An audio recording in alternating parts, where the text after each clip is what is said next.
Okay, so you want to buy a perfume house. Here's the number nobody in this industry says out loud. The actual liquid inside a $150 bottle of perfume, the fragrance oil and alcohol, the thing you're technically paying for, cost about $4.50 to make. That's roughly 3% of the retail price. A markup north of 95% on the one ingredient that's supposedly the whole point. And yet, most new perfume brands are dead within 3 years. So how does the highest margin product category in retail also carry one of the highest failure rates in retail? Let's find out what you're actually buying, because it's almost never the smell. Let's talk price tiers, because there are basically 3 ways into this business. Tier 1 is the cheap entry. You rent someone else's smell. A private label supplier already has a finished fragrance oil sitting on a shelf. You pick a stock glass bottle, no custom mold, no 6-figure tooling bill, and for somewhere between $8,000 and $10,000, you can get 200 bottles branded, packaged, filled, and capped with your name on the label. That's it. That's a perfume brand. You didn't create a scent, you licensed a formula that a dozen other brands are probably also using under different names. Tier 2 is the real thing, a niche prestige brand with its own bottle.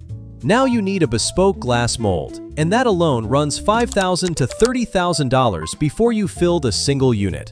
The problem is glass factories won't run a custom mold for less than 10,000 to 20,000 bottles, which means you're sitting on $15,000 to $20,000 of empty glass in a warehouse before you've sold anything.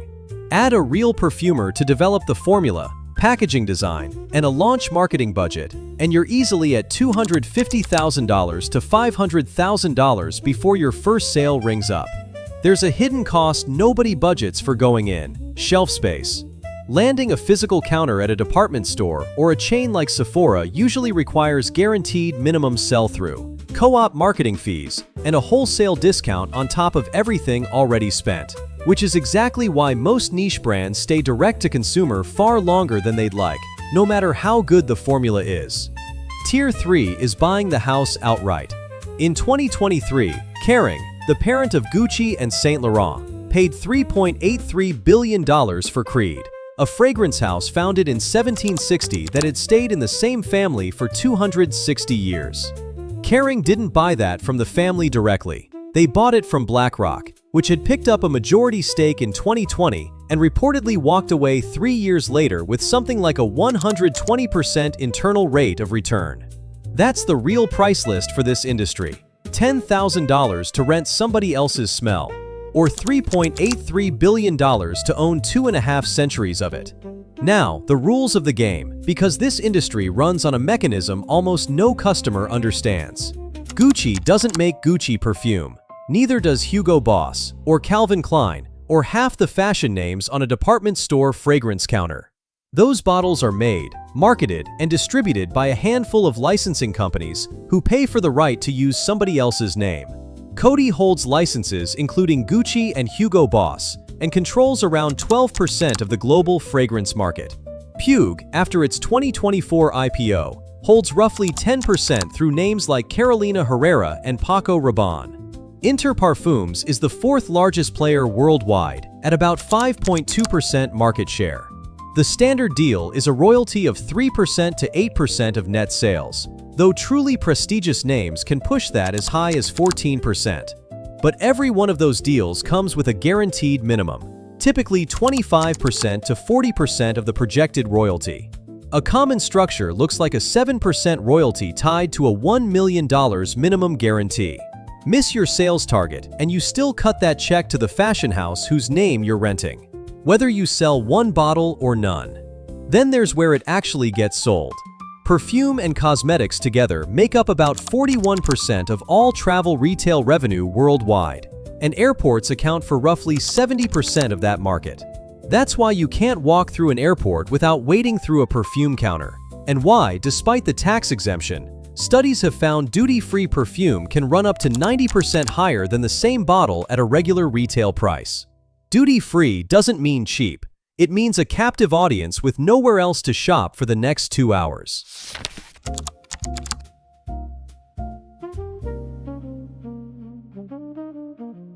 So how does the money actually work? Take that $150 bottle apart. About $4.50 is the juice. The bottle, cap, and box, especially if it came out of a bespoke mold, eat a meaningful slice on top of that. Marketing is the real cost center. The campaign, the celebrity face, the counter staff at the department store can eat 30% to 50% of the shelf price on a heavily advertised launch. Then retail takes its own cut. Department stores and beauty counters routinely mark up another 45% to 60% on top of what the brand charges them wholesale. Niche brands flip this math on purpose. Instead of spending 3% of cost on the juice, they'll spend 40 to 60% of production cost on the actual ingredients. Rare oud, natural ambergris substitutes, absolutes running thousands of dollars per kilo.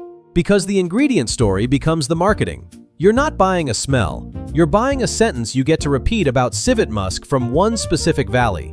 And that sentence is worth more than the compound itself. Underneath all of it sits an industry almost nobody sees.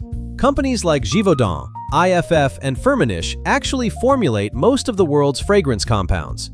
And between a handful of them, they control the overwhelming majority of the supply. The brand on the bottle usually didn't invent the scent, it commissioned it, then built a story and a price tag around it. And once a brand has one hit, it rarely bothers inventing a second one. It launches flankers instead. Eau de toilette, intense, low, extrait. Now, the cases. Because this industry has produced both a $3.83 billion exit and a bankruptcy filing in the same decade. The success is Creed. 260 years in one family, built on scarcity and word of mouth instead of advertising. BlackRock bought a majority stake in 2020, professionalized the distribution and e-commerce without touching the formula, and sold the whole thing to Kering in 2023 for $3.83 billion, reportedly a 120% return in 3 years. The failure is Perfumania Holdings, once America's largest mall-based perfume retailer, running over 200 stores. Mall perfume retail lives on foot traffic and discount pricing. And once online sellers and duty-free counters undercut that pricing everywhere, the model broke. In August 2017, Perfumania filed for Chapter 11, closed 65 of its 227 stores in one move, and eventually went private just to survive. And then there's the case that isn't quite either. Jo Malone built her namesake brand out of her own kitchen and sold it, including her own name, to Estée Lauder in 1999 for an undisclosed sum. She stayed on as creative director for a few years, then left. Decades later, she said publicly that selling her name is her only regret. You can buy back a bottle. You can buy back a formula. You cannot buy back your own name once somebody else owns it. So let's run the numbers. Optimistic scenario. You launch a niche prestige brand for roughly $300,000. Formula development, bespoke mold, minimum bottle run, packaging, and an initial marketing push. You land distribution through a boutique retailer or direct-to-consumer at 70% gross margin, hit $1.5 million in revenue by year 2, and get acquired by a conglomerate like Estée Lauder or Puig for 3 to 6 times revenue by year 5. Realistic scenario. You never get past your own website and a handful of independent boutiques.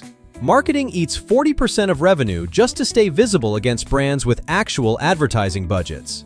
A department store counter, if you land one at all, comes with minimums you can't hit in year 1. Payback stretches past 5 years, and if you're operating under a license, that guaranteed minimum keeps draining cash even in the years your sales miss target. Here's the takeaway. A perfume house rarely profits from the perfume. It profits from the name, the license, the story, and whatever it can sell you after the bottle gets you in the door. Own the name for 260 years like Creed, and someone will eventually pay you $3.83 billion for it. Sell your own name too early like Jo Malone, and you'll spend the rest of your life explaining that it's the only thing you regret. The S&P 500 returns about 10% a year. No bespoke bottle mold sitting empty in a warehouse. No guaranteed minimum owed to a fashion house. No royalty check due whether you sold a single bottle or not. But it also never turned $10,000 and a good story into a $250 million exit either.